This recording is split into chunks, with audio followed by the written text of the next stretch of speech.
And it's for people like Marina who want to give back to community, small businesses, nonprofits, charities, and social enterprises. Carla, my associate, and I have written a book, The Giving Back Economy, where the royalties are going to a fund within the United Church Foundation to expand our hubs in mosques, synagogues, temples, and churches across Canada.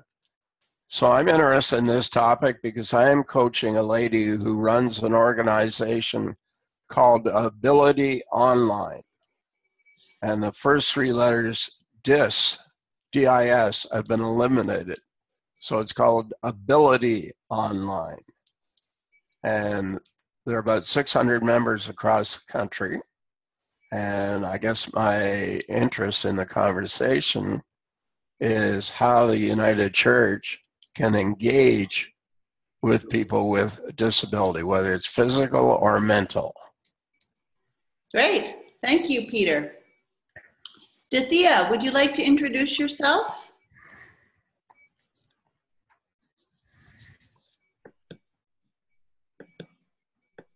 I can see that you are there, but I'm not hearing you at the moment or seeing you. So. Can you hear me? Yes, now we can. Wonderful. Okay. I am, I can't share the video because I am on an older computer. So I have no idea how to do that. So I'm sorry, but I will not be, you'll not be seeing anything but this funny icon. I am very interested in this program because, as Miriam said, I believe that, well, I'm sorry, I shouldn't take words that may not be what Miriam intended, but I believe that it's very important for us to understand that we are not ministering to, but ministering with, and that we need to begin to look at how our way of thinking about God and talking about God is stops us from working in ministry with persons with disability. Wonderful. Thank you. I get the sense there's a whole lot more. That was just the very tip of the iceberg, but thank you for that, Dithya. Okay. We have somebody here who's on the phone, and I can't tell by the icons your name, so perhaps you could introduce yourself.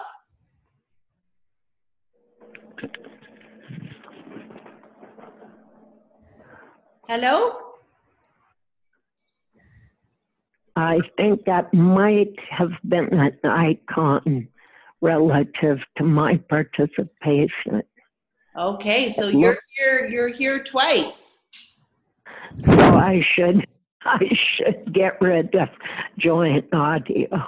Okay. I thought I had, but sorry.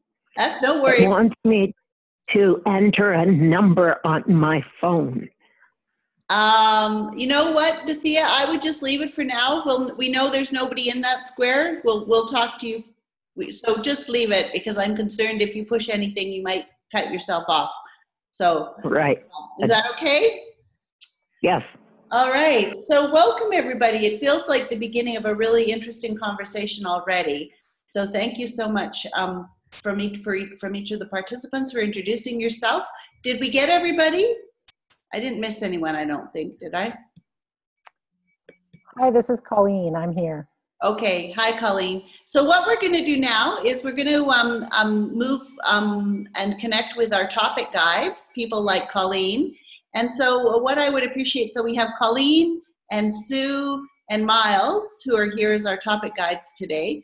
So what I would like to invite you to do, each of you, is to just for the first go round of questions, if you could just introduce yourself, say who you are, where you are, the work that you're doing in kind of a brief summary. And then the second kind of go round of questions will go into things a bit more deeply. But Colleen, I wonder if you would be willing to introduce yourself first.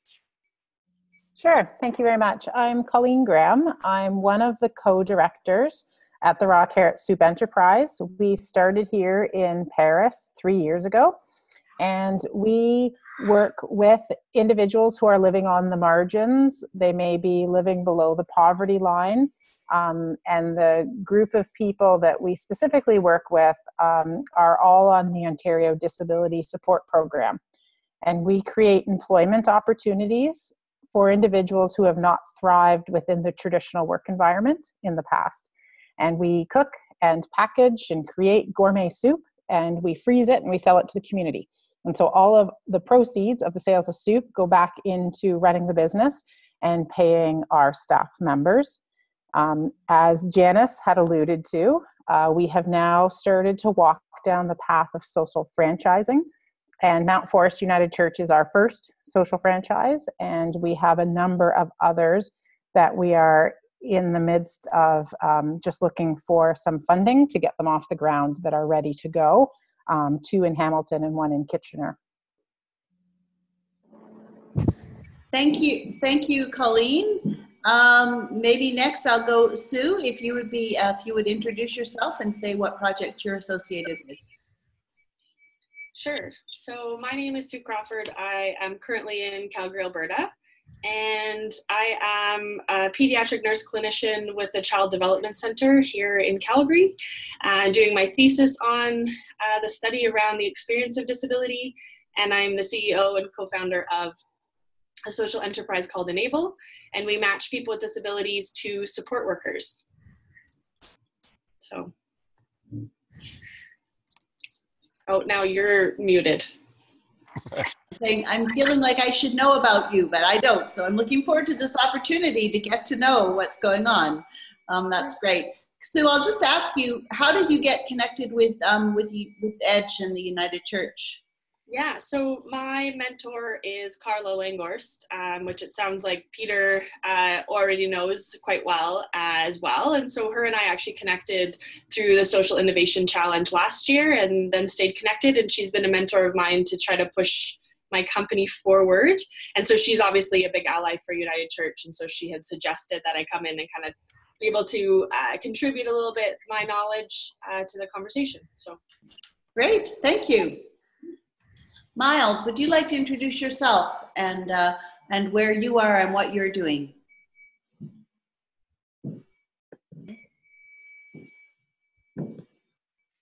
So you need to unmute yourself along the bottom.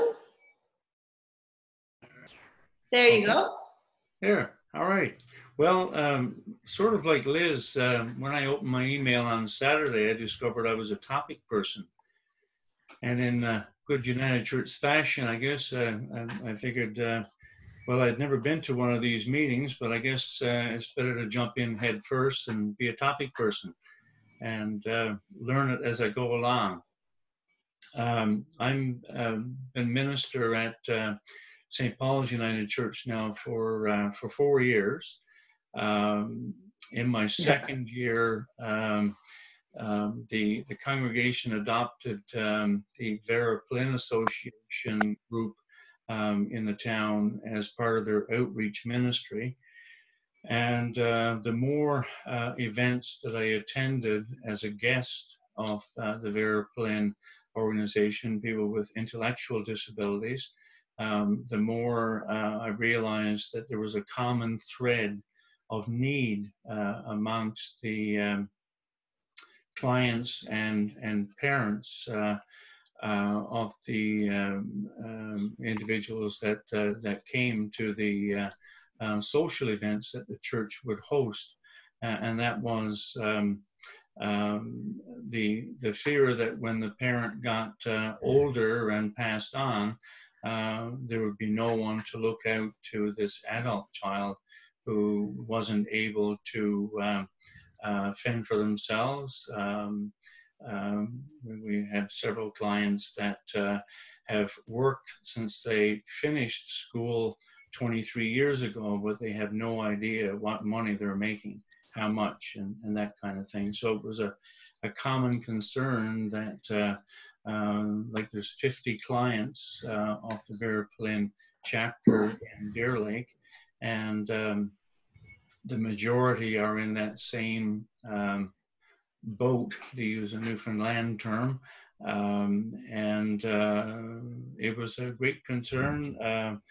Last year in the fall, the church asked me to do some research with some of the families to find out the level of need, and it seems to be fairly a fair number of families have the same concern. So I think it was in March we formed a board, a not-for-profit board. We've called ourselves DASH, Deer Lake Area Supportive Housing Project, and we're in the process now of putting together the business plan and all of the necessary documentations to begin building a supportive housing project. Okay. And there was a question about where you're located. Oh, Deer Lake, Newfoundland. I'm sorry. Deer Lake, Newfoundland. Okay. And can you spell the name of the organization that you were initially connected with? St. Paul's United Church. Oh no, the external not-for-profit. Okay, the group is Vera Palin, VERAPERLIN.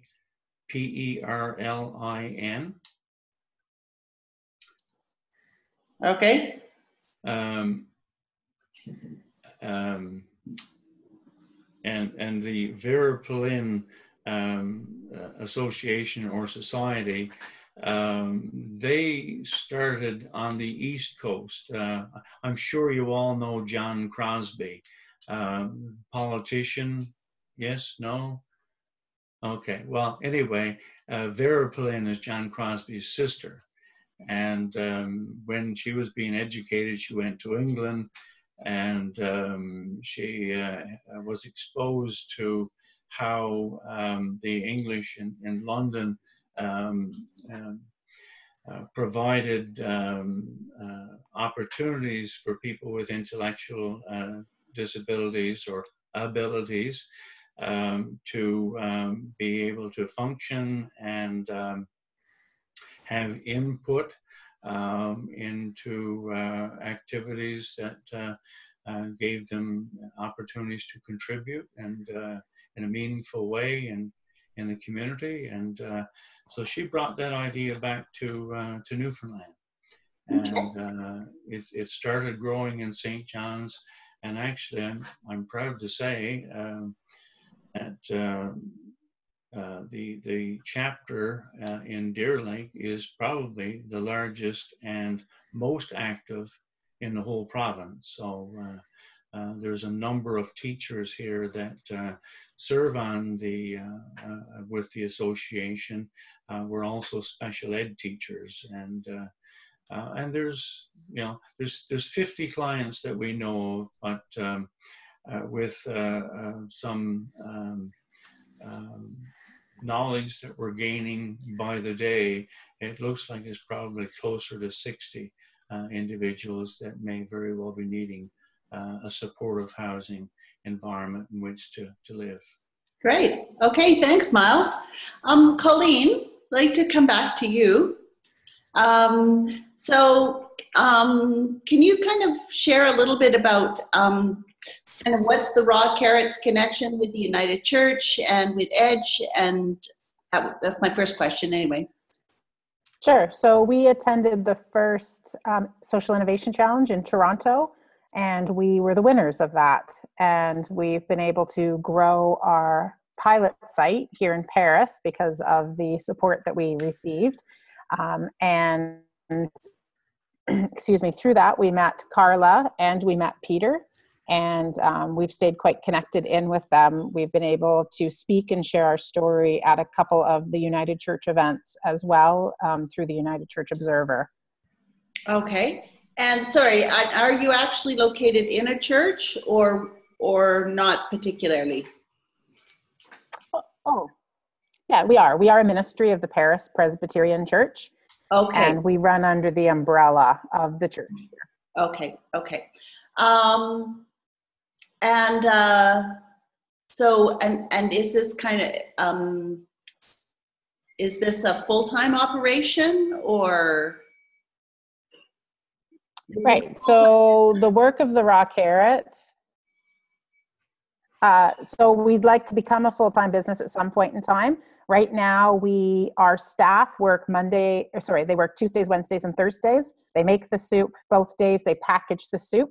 And then my business partner, Rebecca, and I look after sales and the outside running of the business the rest of the week. So it's full-time for Rebecca and I, building the business and building our extension sites and our franchises and working with everyone.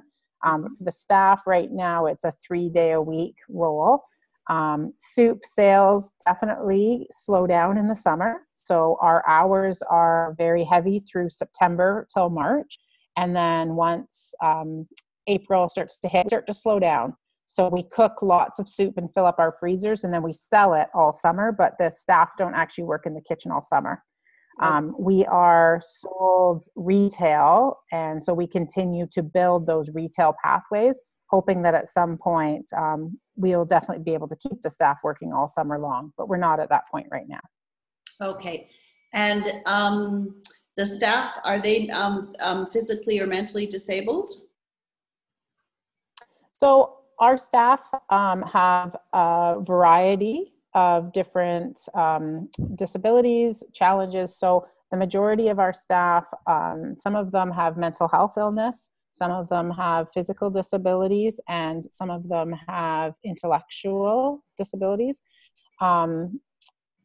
And we work to tailor the work based on what their skill sets are and where their ability sit, because there's different jobs within the kitchen. And so we work to try to make them successful where they are. But as I had said before, our staff, almost all of them have been out in the traditional work environment and tend not to excel in the traditional work environment. And so we try to tailor our work specifically to their needs, whether it's shorter hours, whether it's specific accommodations. Okay. And where's your kitchen located? So we have a commercial kitchen in the Paris Presbyterian Church. There's many churches all across Ontario and Canada that have commercially certified kitchens. And that is part of our, I guess, special sauce, as you might call it. We can take this work and move it into multiple communities, no matter what size the community is, because often there is a really well-designed, beautiful kitchen sitting empty 5 days a week in many churches. Yeah, yeah. So what's the most exciting thing on the horizon? I think you've kind of alluded to it at the moment. Maybe it's Janice over there who's the most exciting thing on the horizon. Perhaps it is. Speak a bit of that. Yeah, so the most exciting piece for us right now is that we're moving into this realm of social franchising. And you are right, Janice is our most exciting piece right now. She's what she affectionately calls herself as our baby carrot. That we have been able to open another location, and we've been able to mentor them and support them, that they have a fully functioning kitchen, they have staff that they have hired, and they're starting to build sales pathways. And I think they're busier than they dreamt they would be, which is wonderful, and that's small business. And we're really excited. They have worked very hard to garner a lot of community support, which is going to make them successful. And so in extension to that, the excitement is in the fact that we're also working to partner with, as I mentioned before, we have 3 more sites that we are working with imminently within the next year, and with the possibility of many more as we keep going. So cool. So Janice, what's it like to be kind of starting this new project here? It is very exciting. We're just overwhelmed by all the support that we've had in our church and in our whole community. And honestly, I ordered a new burner. We need another burner to cook soup on, and I've been bugging Colleen and Rebecca about getting some more pots because we can't keep up with the demand. So it's been very exciting. And we were talking a little bit about it this morning when we were making soup. It's sort of, because it's a winning situation for everyone. It's a win situation for our staff because they're able to come out and work and earn some money and be part of a community. But it's a win situation for, you know, bored retired people like me who need something to do and want to do something to, you know, make the world a better place. And it's good for the community. People seem to really enjoy the soup and they want the opportunity to help. And it's just an easy way for people to say, oh, I got some great soup and I helped somebody find some employment today. So it's been a wonderful experience so far and very, very busy. Yes, that's very exciting. Thank you. Thank you, both of you, very much. Sue, I'd like to come back to you. Yeah. So I'm aware I was a little distracted when you were speaking. So I may have to cover something over that you've already said, but you're doing a project in Calgary where you're matching people? Yeah, so we do matches between people with disabilities and support workers. So we do a lot of recruiting of post-secondary students because we find that they're really fantastic support workers and it provides more of a peer-to-peer relationship for our clients. Most of our clients are age 40 and under, and so like my youngest client is 9 months old and then the oldest client is 40 years old. And so having that kind of 20 to 25-year-old support worker range means they've got a ton of energy. They're really like willing to get down and really play with some of these young children with disabilities, and then they're willing to go in the community and kind of just go and really get involved in it. And it's also a really great opportunity for those students to build up their resumes and to learn more about this community. So I think really we're fostering more inclusive communities and community members down the road, even if they don't end up kind of changing their trajectory into more disability related studies. But a lot of them do come from nursing or social work or disability studies already and are looking for ways to get involved. So. Okay, and what's the funding model for this program? Yeah, so what we do, so we are a for-profit social enterprise is how we've structured it. And so we're actually uptaking, in Alberta, we have FSCD funding and for pediatrics, and then PDD funding for adult-based, for disability funding. And so we're actually able to uptake that funding for a lot of families that otherwise couldn't access the funds because they can't find a worker.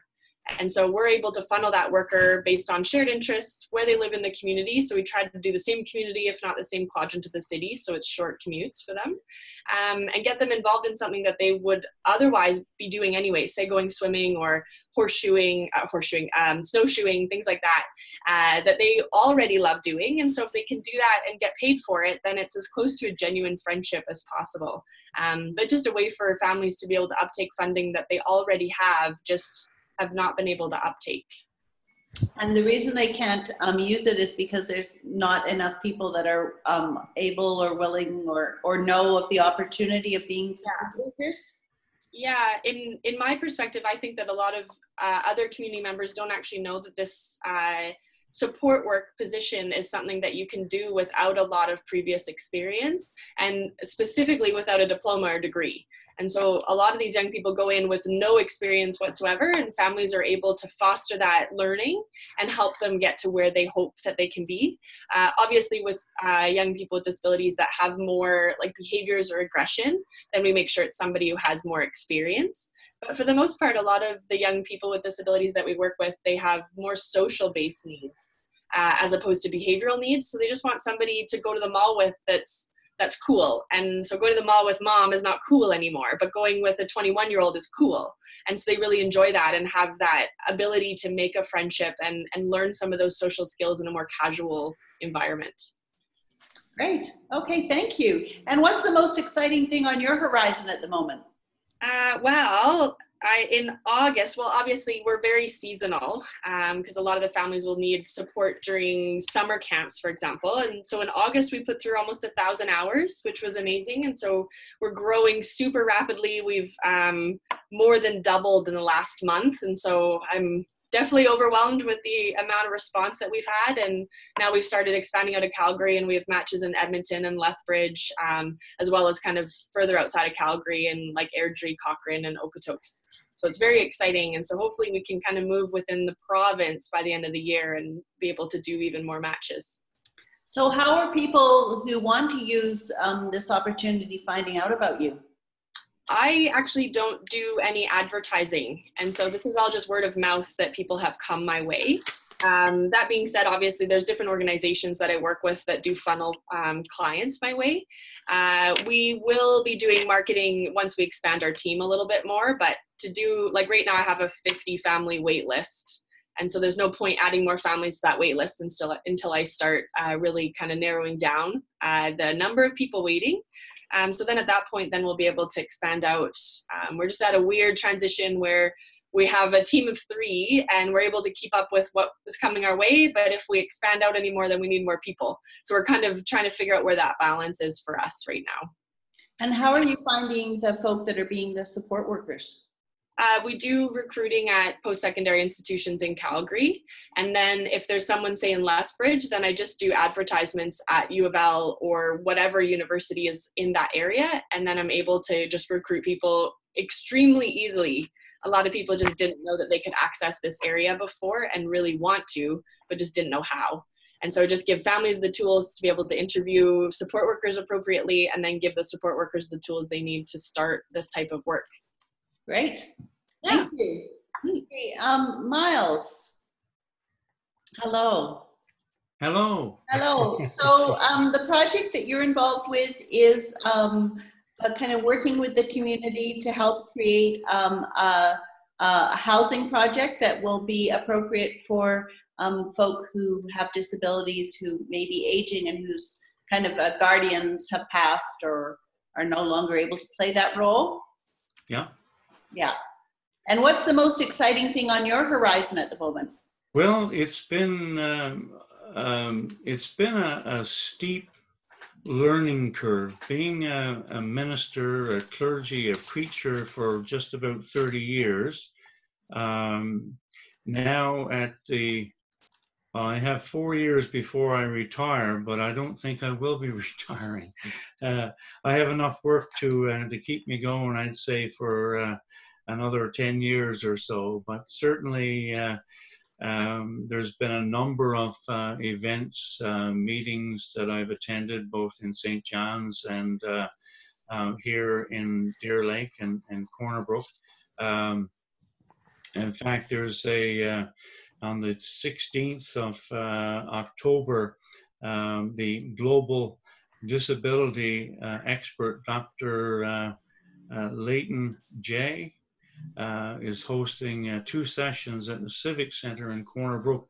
And the first session is about claiming full citizenship for persons with disabilities, and that's in keeping with Miriam's comments earlier. Inclusion is more than being present. And in the afternoon, when it comes to supporting a person with disability, parents and caregivers can't always be expected to do it alone, is kind of the theme of the afternoon session. And so it'll be interesting to see how things are going in Australia, as where this gentleman is from. He's going to be presenting to the Newfoundland and Labrador Association for Community Living. So we're excited, looking forward to that. We're excited to hopefully before the end of November to officially become incorporated with the Newfoundland government as a separate not-for-profit body. And to get to work on looking for property and design for building and that whole process. And having been taught theology and preaching and pastoral care, this is a totally different direction in many respects, getting into real estate and building and financing. And I have a new mentor who's a banker, real estate, specializes in real estate. So I guess I'll be learning a lot about real estate and banking and the ins and outs of not-for-profits. And I've had to explain to my church board that since the not-for-profit board wouldn't take no for an answer, they wanted me to be the chair.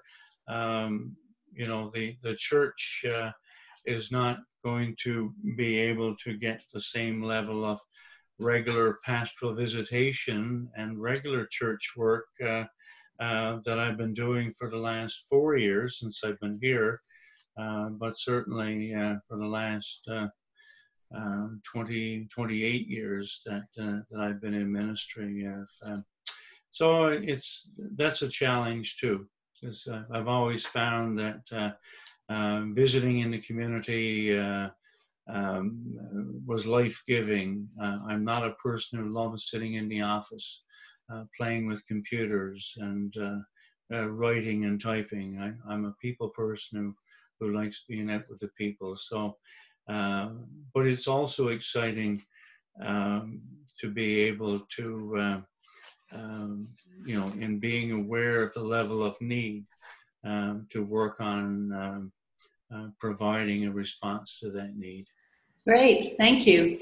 So I'd like to open it up to everybody who's on the call and to say, are there any questions or things that are resonating with you or pieces you'd like more information about, or just reactions, responses you're having to what you've heard from our topic guides today? Okay, this is Peter. I'd like to talk about the housing area, Miles. I'm working with a couple folks in the Toronto area. One is with raising the roof, and the game plan is to restore outdated houses by training teens to learn a skill. So it covers both aspects of providing affordable housing and the training of youth. Oh, okay.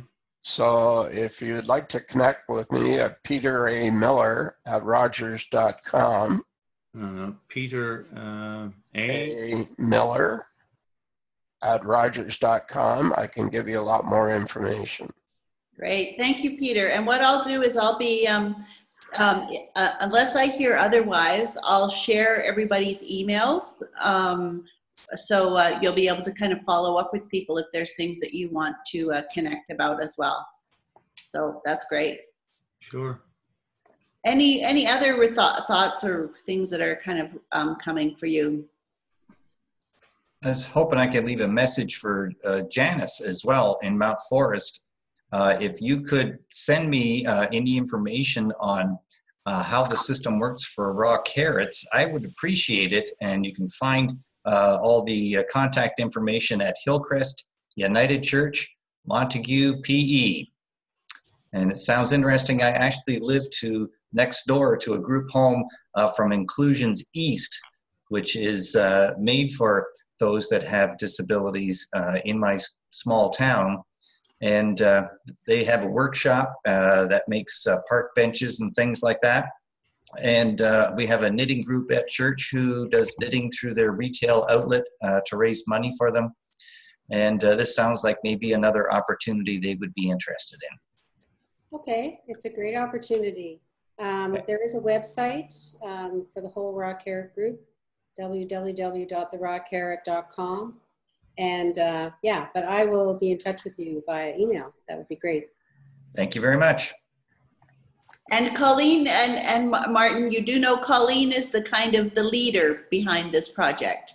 So Janice is the first recruit. Maybe you're the next, another one along the line. So I'm sure Colleen has got lots of things to offer about how to kind of see if there's a fit.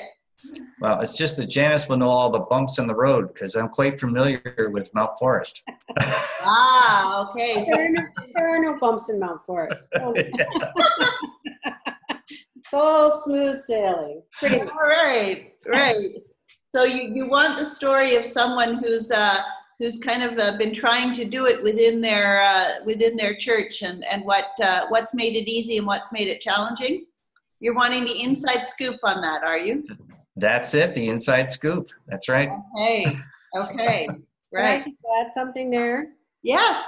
I would just like to say that it is the only reason that we have been successful in any way, shape, or form in Mount Forest is that we've been working with Colleen and Rebecca, and having their mentorship and leadership all the way along is awesome. So if you have an idea or hear of an idea that somebody else has, work with that group or those individuals, because, you know, every time we thought, oh, this isn't going to work, or, you know, we were having some issues, we would think, well, it worked in Paris, so it can work in Mount Forest. And, you know, having that mentorship all the way along has been, we couldn't have done it on our own.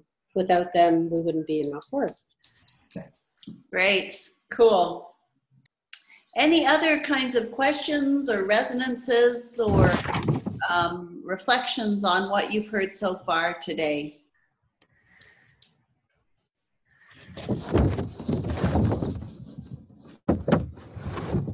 I'll comment on the raw carrot. It's gone a lot slower than I would have expected. I expected there to be 20 social enterprises across Ontario 2 years ago, but Colleen and Rebecca have been a little slow getting going. So, Colleen, you know Peter better than I do. Is he being sarcastic? I'm hoping so. Peter's given us a lot of support when we were first getting up and going, and he has big dreams for us, and we love those dreams. But yeah, we're working away. Yeah, good. All right, any other questions or wonderings or things that resonate with you? I did have a question about the raising the roof. Was that Peter that was talking about raising the roof, I think? Yes. Yeah. So the people who are doing the construction on the houses, are they disabled people that you're training as well? No, it's been mainly teens. Oh, okay. Teens who are unemployed, Right. who are having trouble getting employment. But I have another guy out west who works with the Indigenous community, and he's doing 3D printing of houses in 24 hours at a cost of $10,000. Wow. Like making a whole house. Yep. Holy Nelly. Yeah. Interesting. A bit mind-blowing, that concept. Yeah. Yeah. So what is it made out of? Oh, now you're asking the wrong person. Yes. Yes. The guy who's running it is a former First Nation chief in the Yukon. Okay. And he was in construction, and now he's outside of Vancouver. So because I am mechanically challenged, I said I would help set up a community action program for the First Nation community.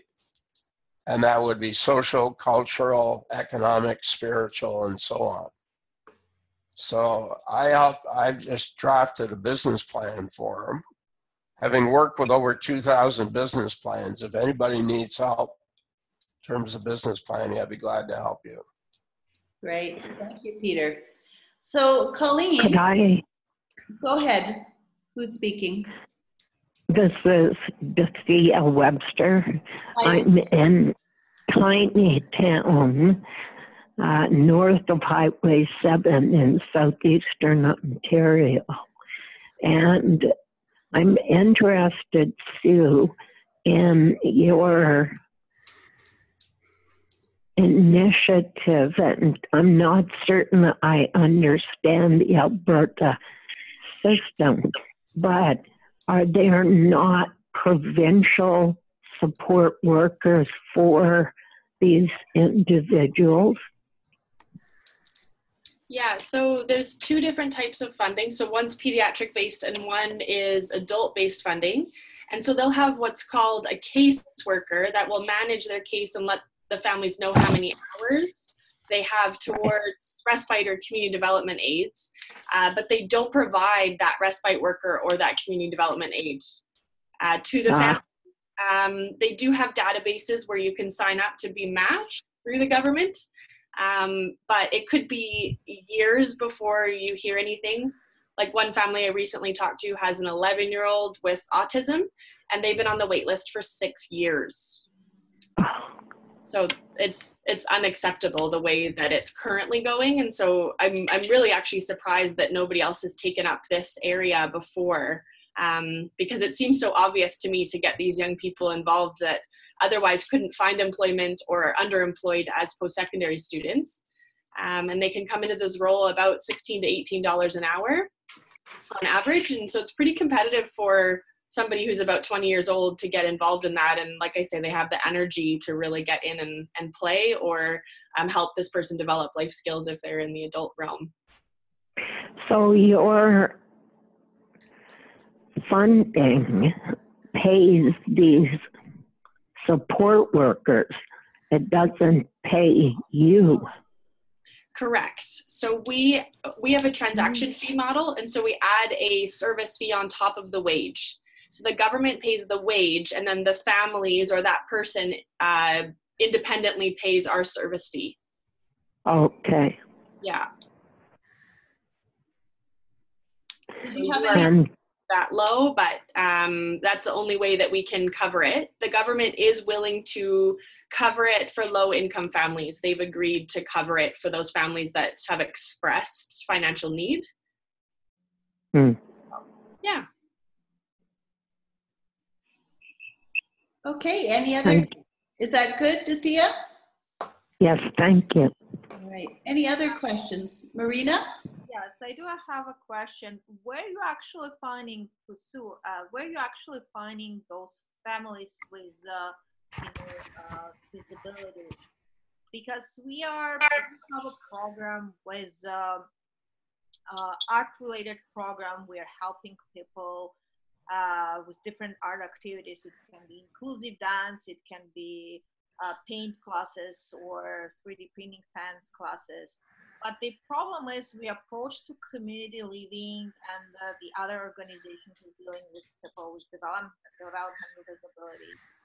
And it's kind of looks like, very close organization, and we want to reach out to public actually and help public who's maybe sometimes they don't want to be, in different levels of disabilities in the same room. So more open. So where actually you finding those information? If there is some government, some pool of documents or information, contacts, how are you finding them? To find the families themselves? Yes. Yeah, so obviously there's a big challenge with this because I find the families that need the service the most are the ones that are the most isolated and the most difficult to reach. And so that's a really frustrating part, is that we really want to get these families involved, but it's hard to reach them. So those families, we really hope word of mouth will get across to them. And that's been successful in a number of ways, but obviously not to the greatest extent that it could be. The main ways that we recruit families is just through the different organizations. So my dream for Enable down the road would be that we're like the umbrella of all of the other nonprofits around the city, that then we can say, hey, we're connected to, like in Calgary, we have a few different, like Children's Link and Between Friends. And so we know that families are already going and uptaking services from them, but they can't provide community development aid services. So it's a really nice collaborative environment that we're able to be part of with that. But I find the biggest piece is that we have to kind of go to those organizations and get them to come to us. Another way that I found that families come to us is through their caseworkers. with the government. And so each caseworker has about 100 to 150 families on their caseload, and they have the really tough job of saying no to a lot of families when they ask for services because they just don't exist. And so as soon as they hear about an organization like us that fills a need, then it kind of catches on like wildfire. And so that's been helpful as well with getting people going. The other thing is that when our wait list gets lower, then I just ask the families that I'm currently working with to, if they like the service, if they feel like they've gotten value out of it, that if they could pass it on to another family. And so I've started doing that. It was actually one of Carla's ideas for me, is to ask them to, if they agree with us, to send it to 3 different families. And I did a trial with 7 families and asked them to send it to 3 more, and we did get all of them to send it out. So that was really helpful too, because I find a lot of those families do connect with one another in the community already. And so just asking was a really, kind of, it seems so obvious, but it was so easy to get that many people come in. Then we go, okay, we've got too many now. We know that's successful, so we can do that in the future if we need kind of our secret weapon. So yeah, because so you're saying there is no some kind of government database of families who really need some help, and they have some family members with disabilities. There is no such thing, right? Correct. Nothing like that. No, there is obviously the database that I talked about where these families will sign up and wait on those lists. And those families will wait quite a long time. And I personally can't access it from the outside, but even because now that's through an organization with the government, they've recognized that we're faster at matching. So the families with highest needs, they'll actually redirect them to us because they know that they can wait on a wait list for years. And so they'll say, hey, these guys can get you guys matched within a week or 2 weeks. So might as well go with them. Really, we wanted too much artists with disabilities, to help kids or adults with disabilities through our programs. So yeah, both sides. But the problem is that's to find actually the tool, because it's kind of. So I understand it. Thank you so much. Yeah. So there was a great question here from Liz, but unfortunately we're kind of running out of time, but I'm going to read the question anyway. You may have noticed it on your kind of chat function. So she says, I'd like to hear more about how insights, ideas, initiatives, visions of ministry from within the community of people with disabilities have been incorporated into the planning and programming of the projects we have heard from here. So Liz, you're kind of wondering how people with disabilities are involved in creating and building these new initiatives. Is that right?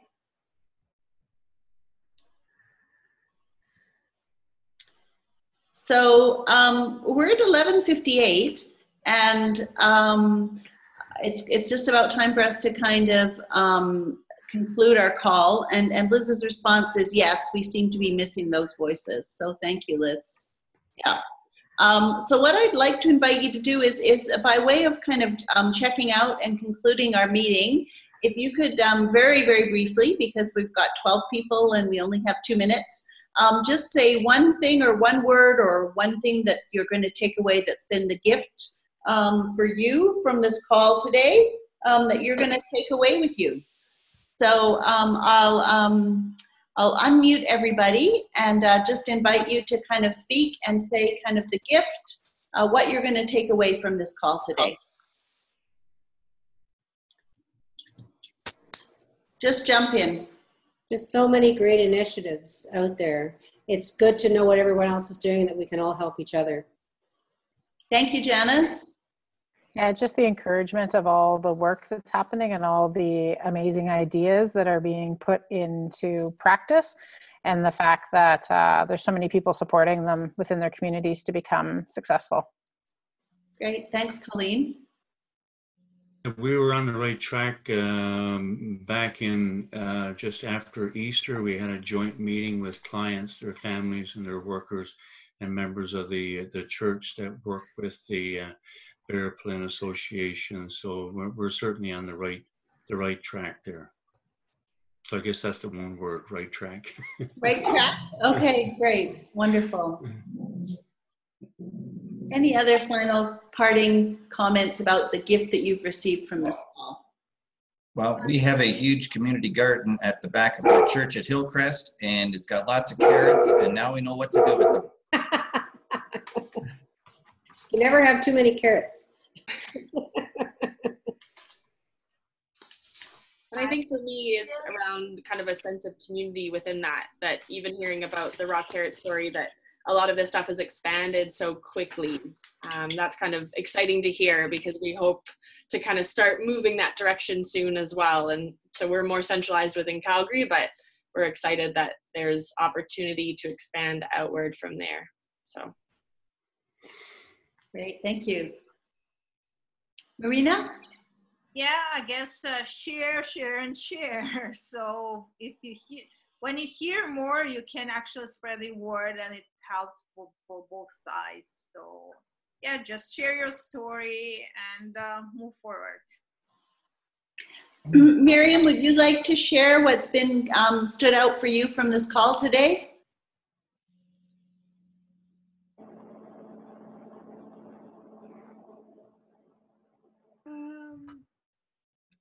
Yeah, I just think that there's more that needs to be done in the church, and this call reminds me of that.